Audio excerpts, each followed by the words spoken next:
The arrival of the letter was surreal, as if reality itself was playing a cruel trick on me. It was an ordinary day when the mail carrier dropped off a familiar envelope, but the sight of my wife's handwriting brought everything to a standstill. I had spent the last year trying to come to terms with her loss, and now, a piece of paper from beyond the grave seemed like a bad joke. The envelope was yellowed and brittle, its edges frayed as if it had traveled through time. I carefully pried it open, my hands shaking. Inside, the letter was written in her elegant script, the very same I had admired on countless notes and cards throughout our life together. The date on the letter was recent, only a few days old, and the message inside was both chilling and oddly comforting. It spoke of regrets, of things left unsaid, and of a need for closure that transcended death.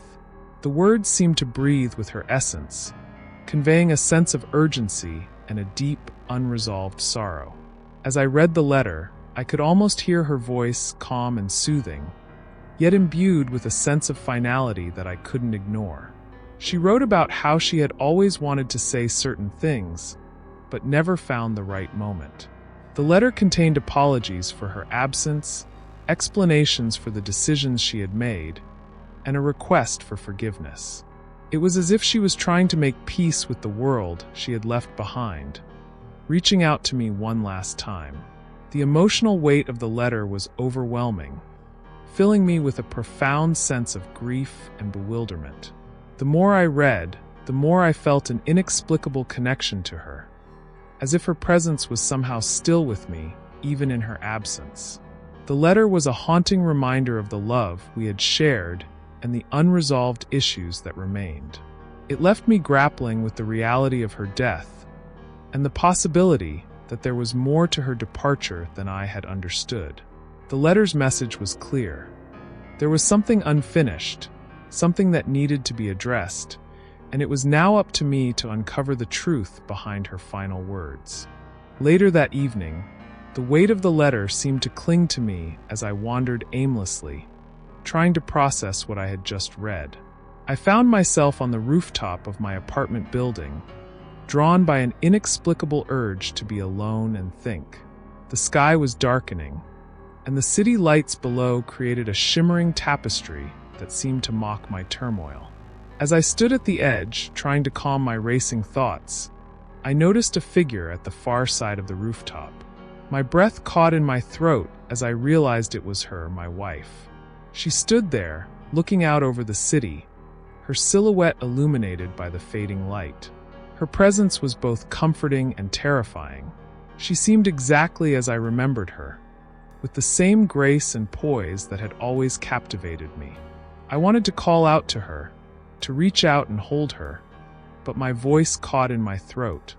Fear and disbelief kept me rooted to the spot. I watched in paralyzed horror as she slowly moved towards the edge of the rooftop. It was as if I was watching a scene play out in slow motion, unable to intervene or change the outcome. Her movements were deliberate, as if she had made a decision and was following through with it, despite my silent pleas for her to stop. The sky grew darker, and the wind picked up, adding to the eerie atmosphere.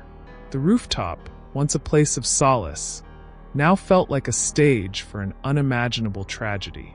My heart pounded in my chest, and a cold sweat broke out on my forehead as I witnessed her approaching the edge. The sight of her standing there, so close to the precipice, was a haunting confirmation of the letter's contents. It felt as if the boundaries between life and death had blurred, and I was trapped in a nightmare I couldn't wake from. In the dreadful stillness of the moment, I was frozen, unable to move or react.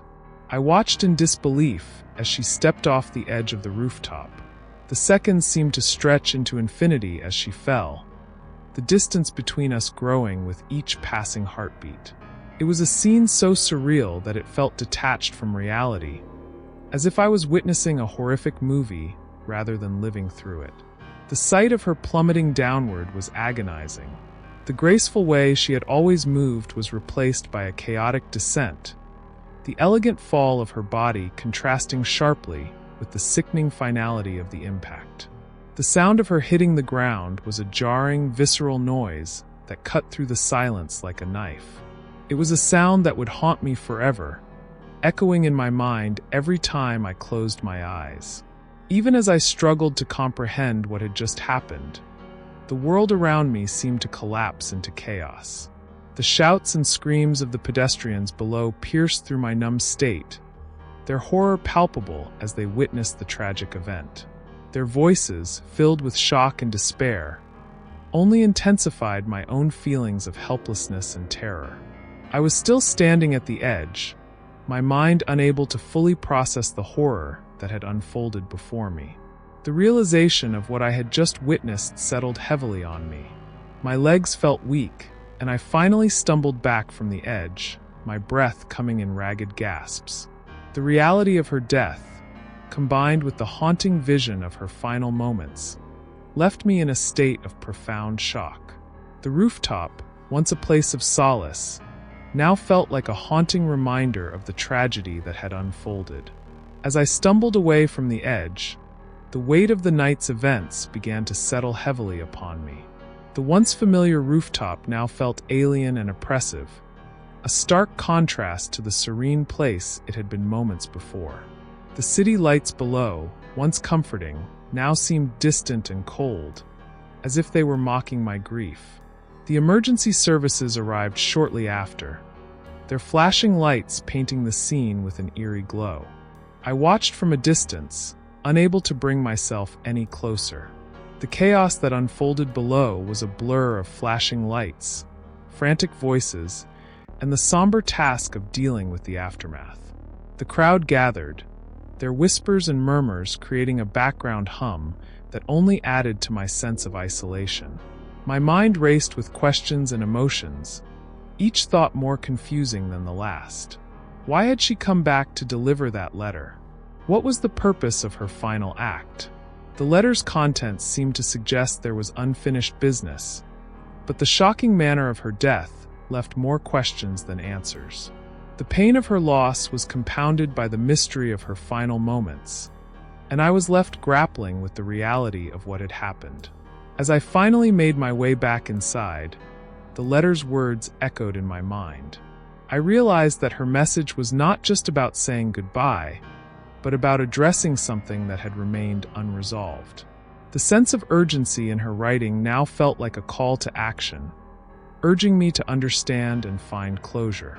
The night's events had left me in a state of emotional disarray, but there was a part of me that knew I needed to unravel the truth behind her final letter and her tragic end.